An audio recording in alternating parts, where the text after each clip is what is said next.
Hello प्यारे बच्चों, देखिए आज है 12th क्लास की फिजिक्स चैप्टर नंबर 10th जिसका नाम वेव ऑप्टिक्स यानी तरंग प्रकाश की।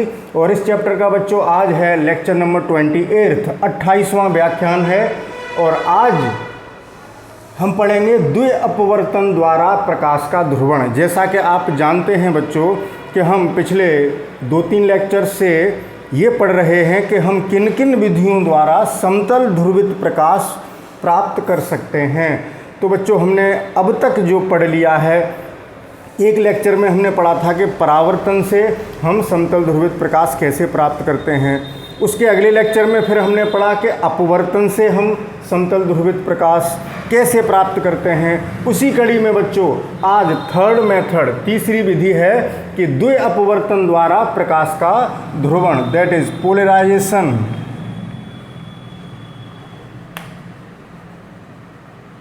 of light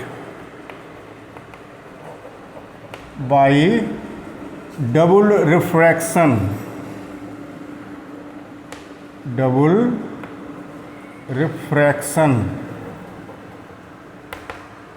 अब बच्चों आज हम ये देखेंगे कि डबल रिफ्रैक्शन क्या है, द्वि अपवर्तन क्या है। आपने अपवर्तन की घटना पढ़ी थी, लेकिन ये द्वि अपवर्तन कहाँ से आ गया, डबल रिफ्रैक्शन कहाँ से आ गया। तो धैर्य रखें, अभी सब कुछ क्लियर हो जाएगा। तो देखें बच्चों, जैसे आप ये पढ़ के आए हैं, केमिस्ट्री में आपने पढ़ा है। चलिए अब थोड़ा सा केमिस्ट्री में चलते हैं। आपने पदार्थों का वर्गीकरण किया, पदार्थों की 3 अवस्थाएं पढ़ी मुख्यतः। वैसे और भी अवस्थाएं होती हैं, लेकिन आपने मेनली 3 अवस्थाएं पढ़ी हैं, ठोस, द्रव, गैस। अब उन ठोसों में भी आपने जो ठोस होते हैं सॉलिड्स, इन ठोसों को उनकी संरचना के आधार पर जैसे 2 भागों में आपने पढ़ा, अक्रिस्टलीय ठोस, अक्रिस्टलीय, और दूसरा पढ़ा क्रिस्टलीय।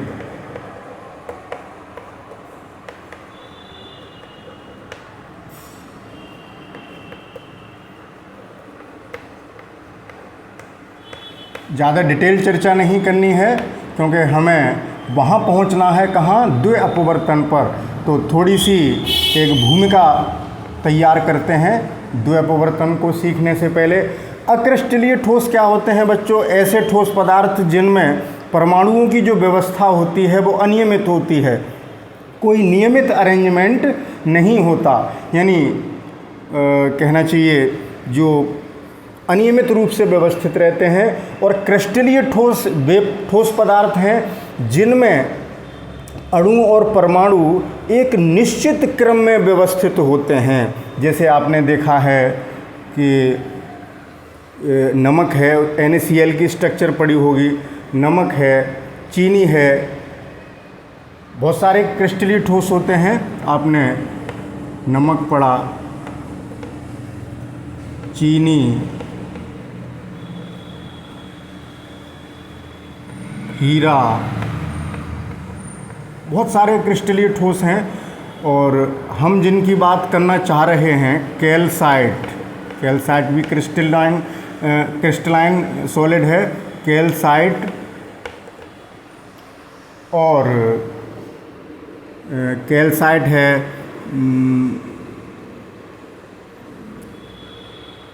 कैल्साइट, क्वार्ट्ज,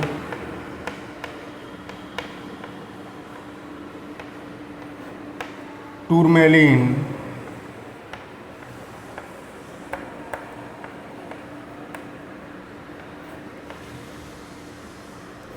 टोपाज,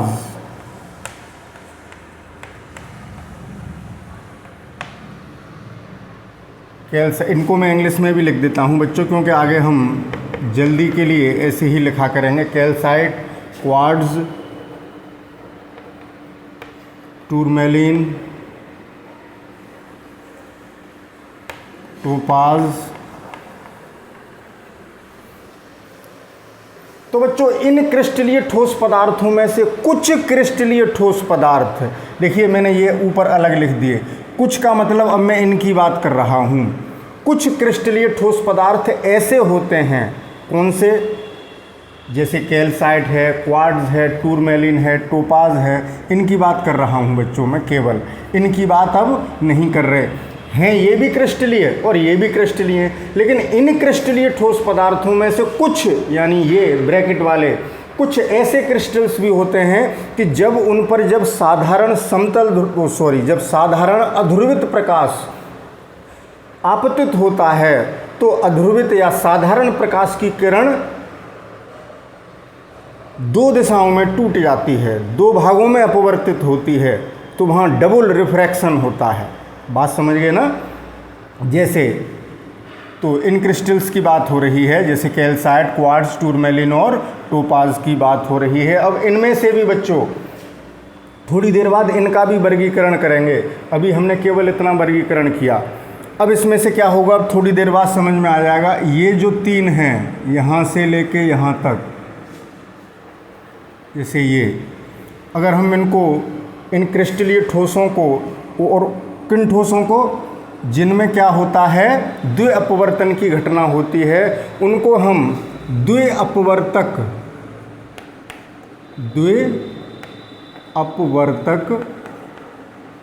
पदार्थ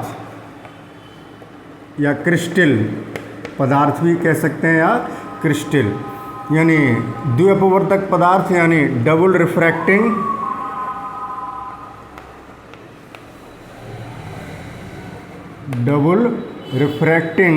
और, या डबल रिफ्रैक्टिंग कह लें, या बाई रिफ्रेंजेंट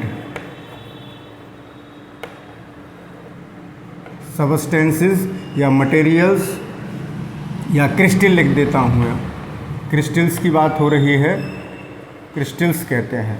मैंने यहाँ पदार्थ लिख दिया है बच्चों, लेकिन इंग्लिश में क्रिस्टल लिख दिया है। यहाँ मटेरियल या सबस्टेंस कुछ भी लिख सकते हो। तो ये द्वि अपवर्तक क्रिस्टल कहलाएंगे या द्वि अपवर्तक पदार्थ कहलाएंगे। इनके उदाहरण कौन से हुए बच्चों, ये वाले, ये ब्रैकेट वाले, ये नहीं है। हर क्रिस्टल में ये बात लागू नहीं होगी, कुछ स्पेशल क्रिस्टल्स हैं जिनके नाम मैंने ये लिखे हैं, ये जो ब्रैकेट में हैं। जैसे आप यहाँ पर फॉर एग्जाम्पल लिख लेंगे, कैल्साइट, क्वार्ट्ज, टूरमैलिन और टोपाज। अब इन क्रिस्टल्स में क्या होगा बच्चों, किन की बात, इनकी बात। इन क्रिस्टल्स में क्या होता है, कैसे होता है डबल रिफ्रैक्शन, यानी इनके लिए जो, इन क्रिस्टल्स की ही बात करूँगा मैं, हमेशा ध्यान रखें, इनकी नहीं। इन क्रिस्टल्स के लिए दो अपवर्तनांक होते हैं, n कितने होंगे, यानी रिफ्रैक्टिव इंडेक्स भी कितने होंगे, दो अपवर्तनांक। जब दो अपवर्तनांक होंगे तो दो किरण में टूट जाएगी वो किरण। अपवर्तनांक कितने होंगे बच्चों, दो अपवर्तनांक। दो का मतलब उसकी वैल्यू नहीं है कि दो, जैसे कांच का 1.5 या जल का 4/3 कह देते हैं, यानी डबल होंगे अपवर्तनांक, या डबल होंगे, या समझ गए आप मेरी बात, यानी दो वैल्यू होंगी अपवर्तनांक, दो वैल्यू होंगी, जैसे n1 एंड n2, एक ही पदार्थ के दो अपवर्तनांक होंगे।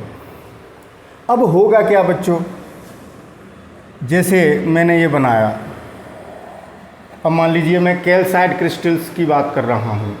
अब थोड़ी देर बाद हम इसका वर्गीकरण आगे और करेंगे, लेकिन अभी थोड़ी देर के लिए समझ लीजिए। जैसे ये मान लीजिए मैंने क्या लिया, कैल्साइट, किसका क्रिस्टल लिया, कैल्साइट का।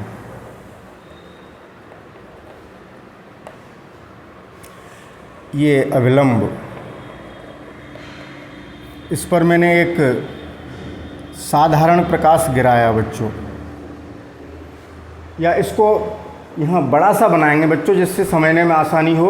इतनी बात का आप स्क्रीनशॉट ले लें, इसके बाद फिर आगे चलेंगे। तो बच्चों अब आगे चलते हैं। जैसे हमने ये कहा कि एक हमने कैल्साइट का क्रिस्टल लिया,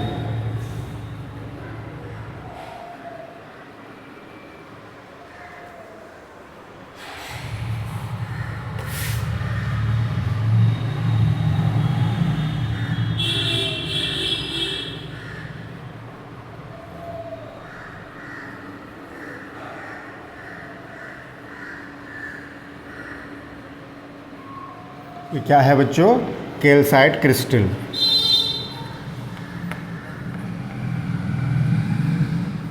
तो इस पर एक अभिलंब खींचा,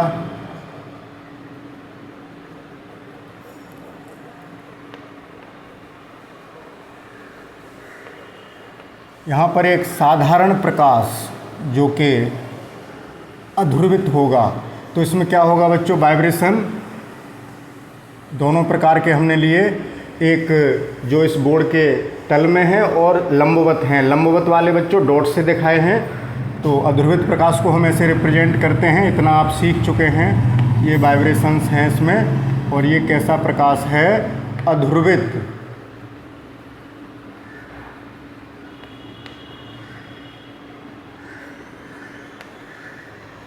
तो ये आपतन कोण हो गया बच्चों I।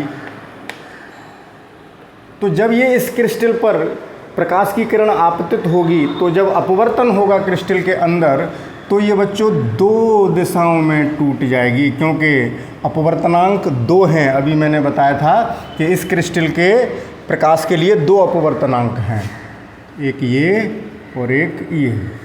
ठीक है, बात समझ गए। तो इसमें से ये दोनों किरणें समतल ध्रुवित हो जाएंगी। एक में वाइब्रेशन बोर्ड के तल के लंबवत दिखा दिए मैंने, और एक में होंगे पैरेलल, यानी बोर्ड के तल में। ये बोर्ड के तल के लंबवत वाले और ये बोर्ड के तल में स्थित हैं, आप कहेंगे कागज़ के तल में। तो ये दोनों किरणें बच्चों समतल ध्रुवित हो गई 2 अपवर्तन के द्वारा। इसमें से एक किरण अपवर्तन के नियमों का पालन करेगी, जिसको हम कहेंगे साधारण किरण, ऑर्डिनरी लाइट, यानी ओ रे लिख देता हूँ मैं, क्या कहेंगे, ओ रे। और एक किरण अपवर्तन के नियमों का पालन नहीं करेगी, जैसे ये वाली, तो इसको मैं लिखता हूँ ई रे, एक्स्ट्रा ऑर्डिनरी। अब यहाँ डिटेल में लिख देंगे। ओ रे का क्या अर्थ है, ऑर्डिनरी रे, ऑर्डिनरी रे यानी साधारण किरण।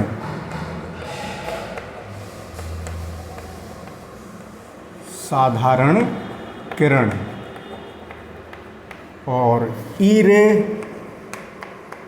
एक्स्ट्रा ऑर्डिनरी, एक्स्ट्रा ऑर्डिनरी रे यानी असाधारण किरण।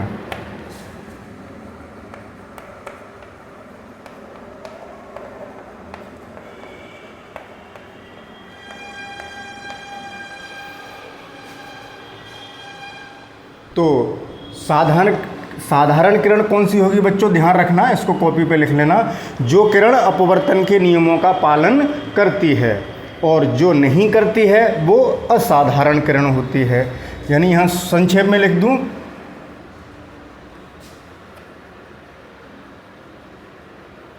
जगह थोड़ी बच्चों कम पड़ रही है।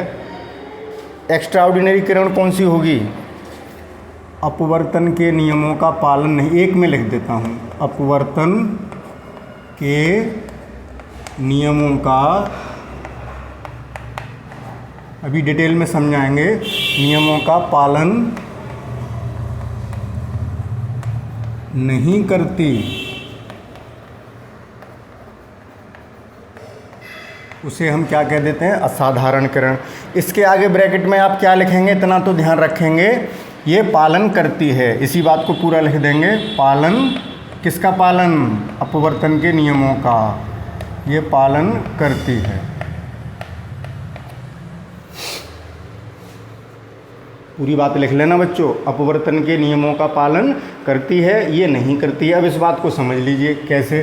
तो देखें बच्चों, ये जो साधारण किरण थी और असाधारण किरण थी, ये दोनों परस्पर लंबवत तलों में ध्रुवित होती हैं। यानी एक के वाइब्रेशन बोर्ड के तल में है, तो एक के वाइब्रेशन बोर्ड के तल में है, तो दूसरी के बोर्ड के लंबवत हैं, तो एक दूसरे के लंबवत तलों में पालन हुई। इनके ध्रुवण तल और ध्रुवण तल आपस में लंबवत होंगे, इनके कंपन तल भी आपस में लंबवत होंगे।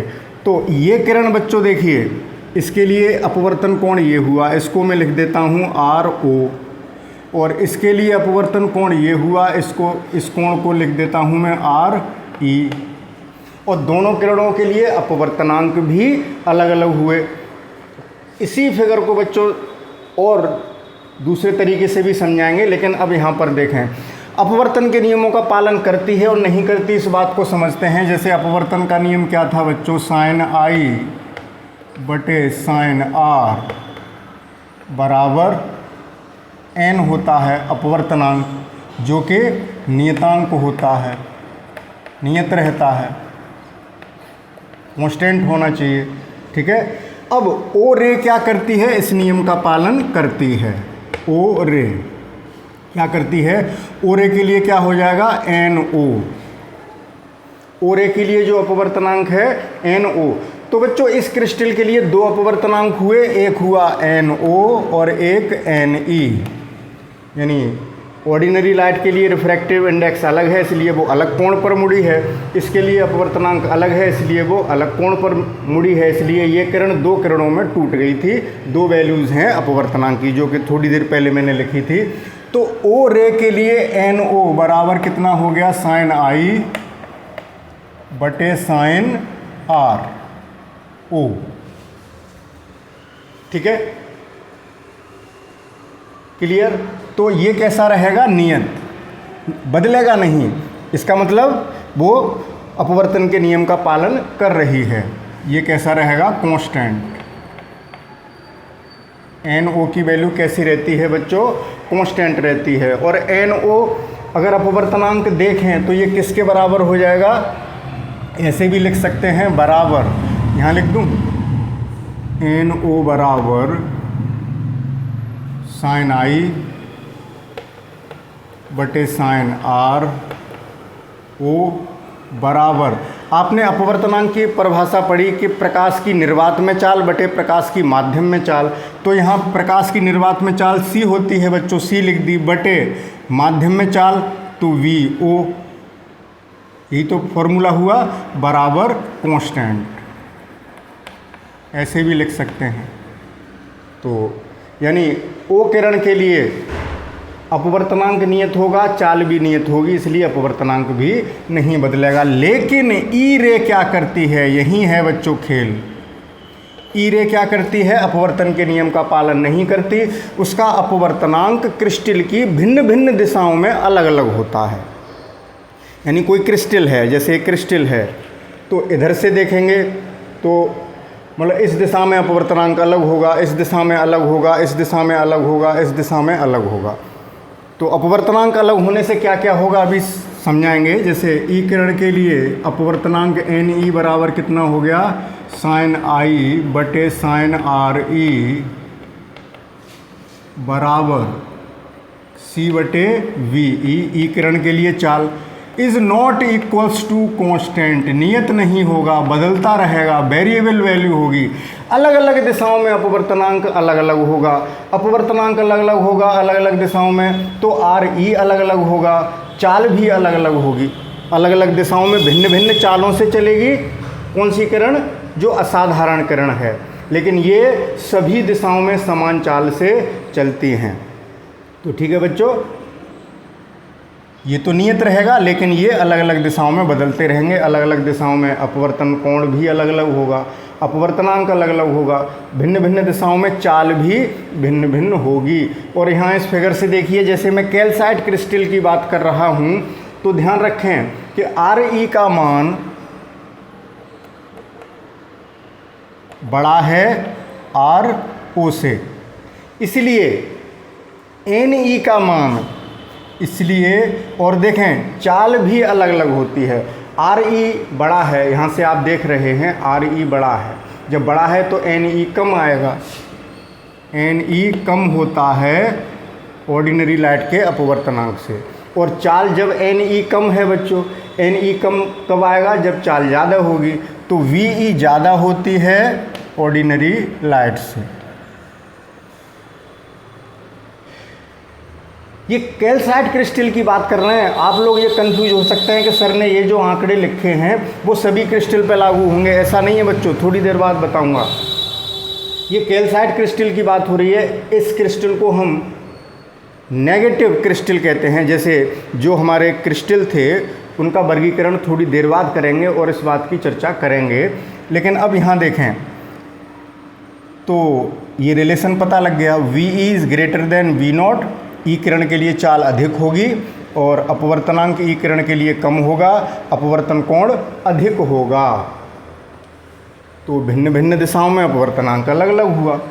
अब एक बात ध्यान से सुने कि इस क्रिस्टल के अंदर एक ऐसी दिशा भी होती है बच्चों, एक ऐसी दिशा भी होती है कि उस दिशा में ये दोनों वैल्यू बराबर हो जाती हैं, ये कोण भी बराबर हो जाते हैं और ये अपवर्तनांक भी बराबर हो जाते हैं। तो ये दोनों किरणें संपाती हो जाती हैं, दो दिशाओं में नहीं टूटती हैं, दो दिशाओं में नहीं अपवर्तित होती हैं, ये एक ही दिशा होती है ऐसी क्रिस्टल के अंदर, ठीक है ना। एक दिशा ऐसी होती है, उस दिशा में NE और N0, NE और N0 बराबर हो गए या चाल बराबर हो गई या कोण बराबर हो गए। और इस स्थिति में किसी वस्तु का एक ही प्रतिबिंब दिखेगा और इस स्थिति में जैसे दो किरणें, एक किरण की दो किरण बन गई तो एक बिंदु वस्तु के दो प्रतिबिंब दिखाई देंगे द्विअपवर्तन की घटना से। लेकिन उस पर्टिकुलर दिशा में देखेंगे जिस दिशा में देखने पर ये वैल्यूज़ बराबर हैं और उस दिशा में वो दो प्रतिबिंब न दिखकर एक ही दिखेगा, उसी दिशा को हम इस क्रिस्टल की प्रकाशिक अक्ष कह देते हैं। क्या कहते हैं बच्चों उसको? प्रकाशिक अक्ष।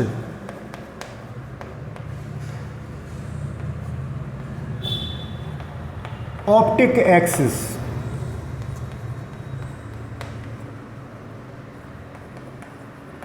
जिस दिशा में अपवर्तनांक बराबर हो जाते हैं। और हमने एक बात बताई बच्चों कि NE अपवर्तनांक कम रहता है किससे? ऑर्डिनरी लाइट से, और यानी NE का, और NO ज़्यादा होता है। तो इस भिन्न भिन्न दिशाओं में ये अंतर बदलता जाएगा।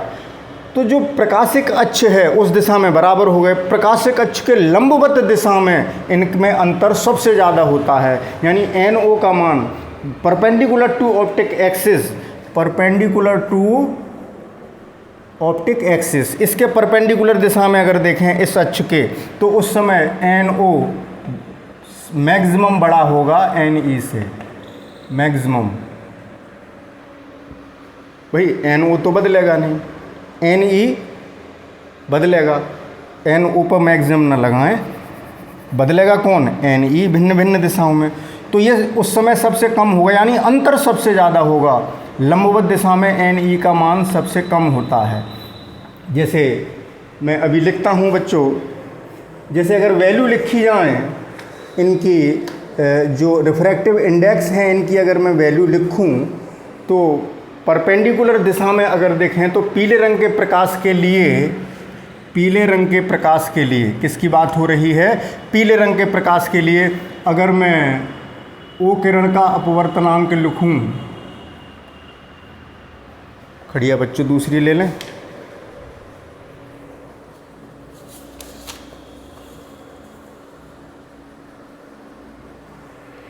O किरण का अपवर्तनांक लिखें तो 1.658, ये तो फिक्स है, ये नहीं बदलना।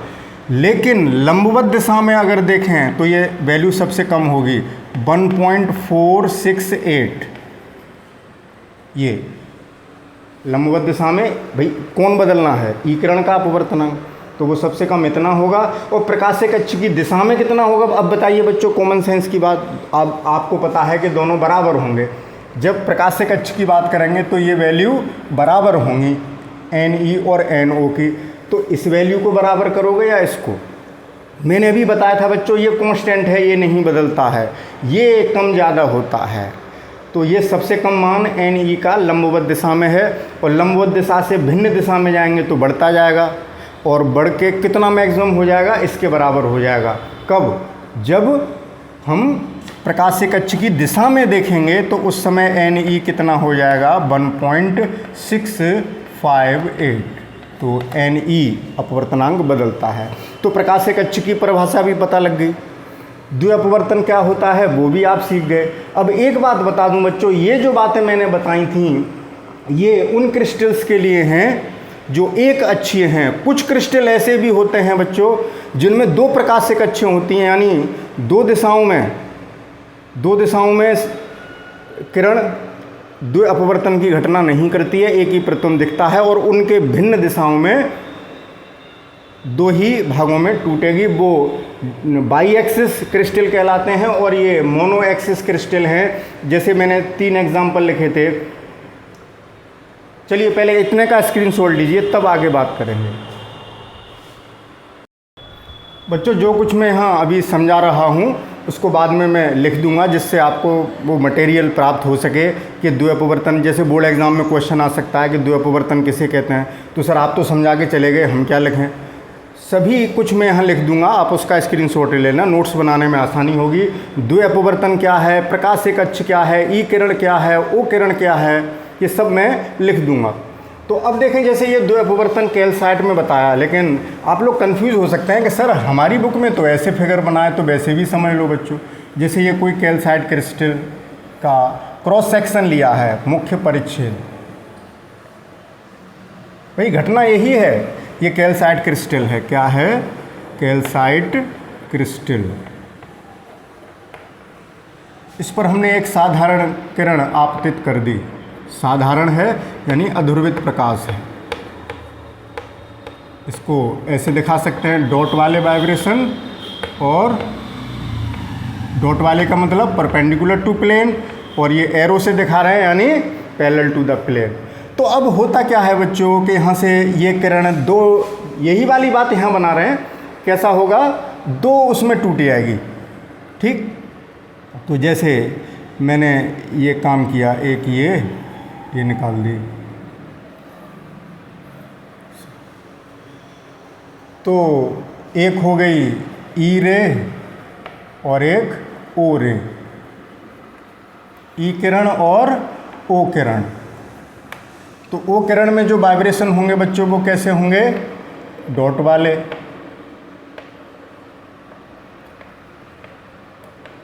और इसमें वाइब्रेशन एरो वाले, यानी पैरेलल टू द बोर्ड, और ये हो गए डॉट वाले परपेंडिकुलर टू द बोर्ड, या आप ऐसे। तो ये यही चीज़ को यहाँ बना के दिखाया है बच्चों, तो इसमें कंफ्यूज होने की कोई आवश्यकता नहीं है। तो इस तरीके से डबल रिफ्रैक्शन हो जाता है, और हमने देखा कि दोनों किरणें समतल ध्रुवित हो चुकी हैं। अब व्यवहारिकता में हम क्या करते हैं कि इनमें से किसी भी विधि द्वारा एक किरण को अलग कर देते हैं और एक किरण हमें पूर्णतः समतल ध्रुवित प्राप्त हो जाती है। वो ज़्यादा डिटेल गहराई में जाने की आवश्यकता नहीं है। आपके एग्ज़ाम में एक छोटा मोटा क्वेश्चन आता है कि द्विअपवर्तन की घटना क्या है, उसको समझाइए और समतल ध्रुवित प्रकाश कैसे प्राप्त करेंगे। लेकिन आपको नॉलेज देने के लिए मैं इतना कुछ समझा रहा हूँ, आपको जो मैं बाद में बोर्ड पर लिखूँगा वो उतना ही लिखना है, आपको ज़्यादा कंफ्यूज होने की ज़रूरत नहीं। अभी मैंने एक बात कही थी बच्चों कि ये जो मैं आंकड़े लिख रहा हूँ कि Ne is less then No, और ये बात जो कुछ लिख रहे थे बच्चों वो कैल्साइट क्रिस्टल के लिए थी। ठीक है, तो हम अगर क्रिस्टल्स को, कौन से क्रिस्टल्स को, जो कि बाई रिफ्रैक्टिव क्रिस्टल्स हैं, सभी क्रिस्टल्स की बात नहीं हो रही जिनमें द्विअपवर्तन की घटना होती है, जैसे बाई रिफ्रैक्टिंग या डबल रिफ्रैक्टिंग, चलो बाई रिफ्रैक्टिंग लिख लो, क्या है, कोई फ़र्क नहीं पड़ता उससे, ऐसी कोई कन्फ्यूज़न वाली बात नहीं होनी चाहिए बच्चों।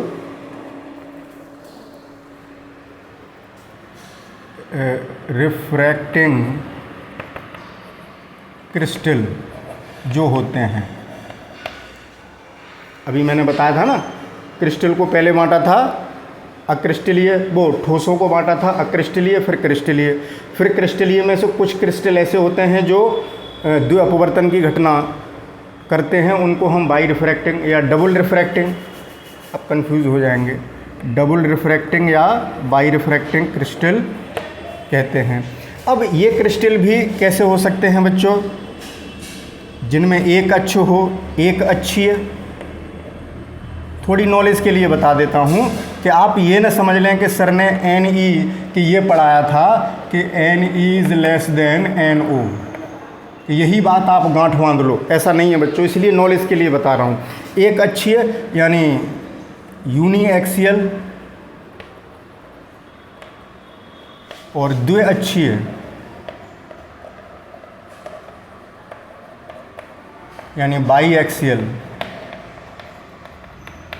द्विअक्षीय क्रिस्टल और एक अक्षीय। आपको एक अक्षीय में कैल्साइट यही पढ़ना था, ठीक है, जैसे कैल्साइट, और अभी हमने पढ़ाए थे कैल्साइट, क्वार्ट्ज, और क्या बताया था बच्चों, हाँ, कैल्साइट, क्वार्ट्ज, टूरमैलिन,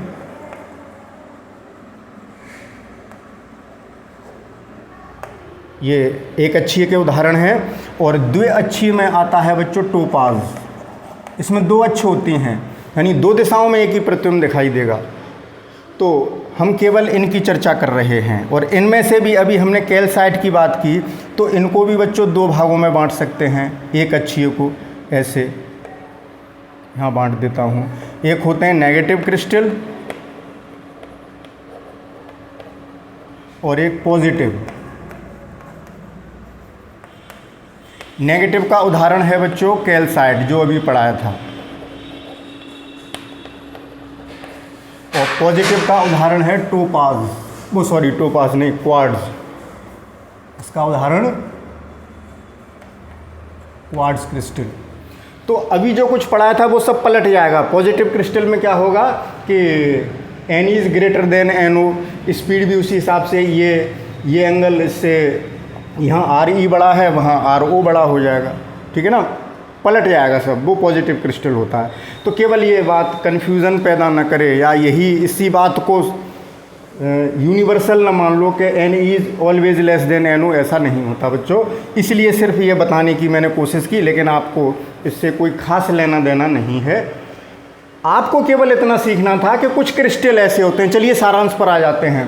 कुछ क्रिस्टल ऐसे होते हैं जिन पर जब कोई साधारण प्रकाश की किरण आपतित होती है तो वो दो दिशाओं में अपवर्तित हो जाती है। इस घटना को द्वि अपवर्तन कहते हैं, और ये दोनों अपवर्तित किरणें परस्पर एक दूसरे के लंबवत तलों में समतल ध्रुवित हो जाती हैं। एक के कंपन बोर्ड के तल के लंबवत और दूसरे के कंपन बोर्ड के तल में स्थित होते हैं, यानी लंबवत होते हैं। इसी घटना को हम द्विअपवर्तन कहते हैं, और हमें समतल ध्रुवित प्रकाश प्राप्त हो जाता है, ठीक है बच्चों। अब एक बात और बताएंगे कि हम कैसे पहचानें कि ये, अब भाई जब दो किरणें आईं तो दो प्रतिबिंब मिले, अब कौन सा प्रतिबिंब ओ किरण से बन रहा है, कौन सा प्रतिबिंब ई किरण से बन रहा है, ये कैसे पता लगे?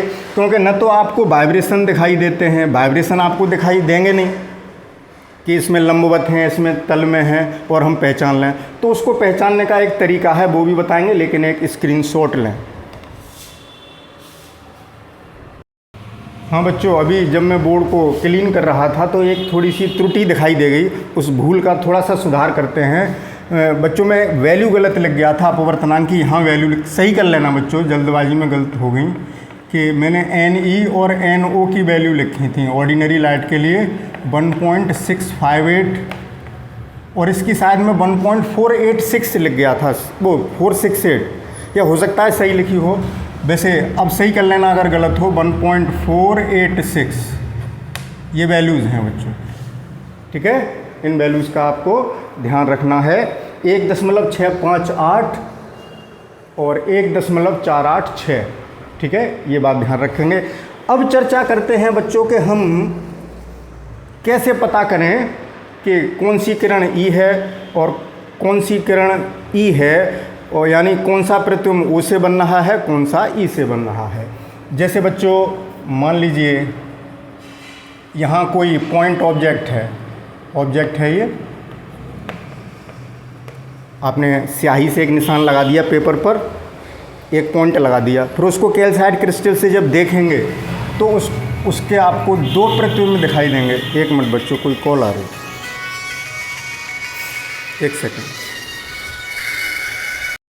हाँ तो बच्चों हम ये कह रहे थे, आपने ये कोई निशान बना दिया पॉइंट। तो अब कैल्साइट क्रिस्टल से देखेंगे तो जैसे मान लीजिए ये मैंने कैल्साइट क्रिस्टल बनाया,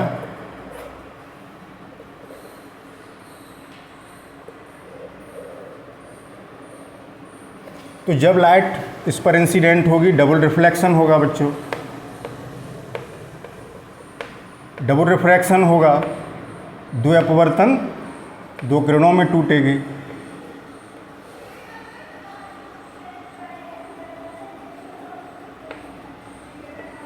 कैसी बना, यहाँ क्या आएंगे डॉट,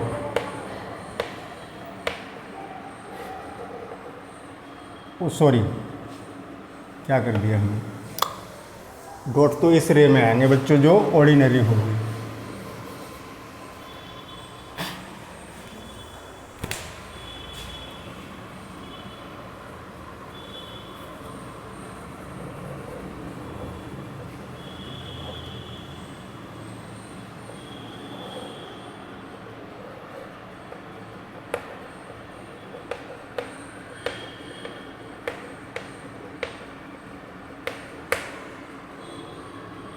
इसमें डॉट वाले वाइब्रेशंस, ये क्या है, कैल्साइट क्रिस्टल है।